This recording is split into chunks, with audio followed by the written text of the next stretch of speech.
कृष्णा, राधे राधे। प्रस्तुत है आपके समक्ष श्रीमद् भागवत गीता के अध्याय 2 से 36वां श्लोक। अवाचे वादांश्च बहून् विदिष्यन्ति तवाहिताः निन्दन्तस्त्व सामर्थ्यं ततो दुःखतरं नु किम्। तुम्हारे शत्रु अनेक प्रकार के कटु शब्दों से तुम्हारा वर्णन करेंगे और तुम्हारी सामर्थ्य का उपहास करेंगे। तुम्हारे लिए इससे दुखदाई और क्या हो सकता है। कहने का तात्पर्य है, प्रारंभ में ही भगवान कृष्ण को अर्जुन के अयाचित दया भाव पर आश्चर्य हुआ था और उन्होंने इस दया भाव को अनायोचित बताया था।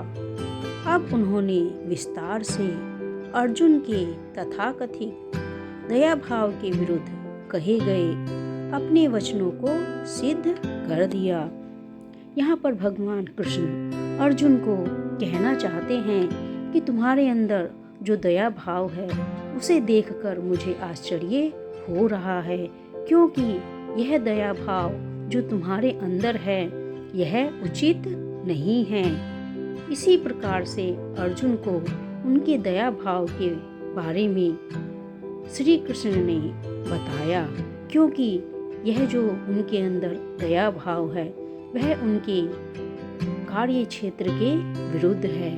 अर्जुन एक क्षत्रिय है और क्षत्रिय के अंदर इस प्रकार का दया भाव उचित नहीं है, क्योंकि क्षत्रिय का कार्य होता है युद्ध करना, और जो युद्ध करता है यदि उसके अंदर इस प्रकार का दया भाव होगा तो वह युद्ध किस प्रकार से कर पाएगा।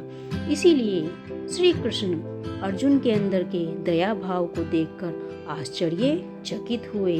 उन्होंने अपने वचनों से सिद्ध किया कि यह दया भाव तुम्हारे अंदर जो है यह तुम्हारे अंदर नहीं होना चाहिए, क्योंकि तुम जिनसे युद्ध लड़ रहे हो वह युद्ध न्याय के लिए लड़ रहे हो, और जो न्यायोचित युद्ध होता है वहाँ पर तुम्हें दया भाव दिखाने की आवश्यकता नहीं है। यही इस श्लोक का अर्थ है। आशा करती हूँ श्लोक आपको पसंद आया होगा। यदि पसंद आया है तो इस चैनल को सब्सक्राइब कीजिए, लाइक और शेयर कीजिए, ताकि लगातार आपको इसी प्रकार से आगे के श्लोक भी अनवरत गति से प्राप्त होते रहें। और अंत में फिर से एक बार हरे कृष्णा राधे राधे।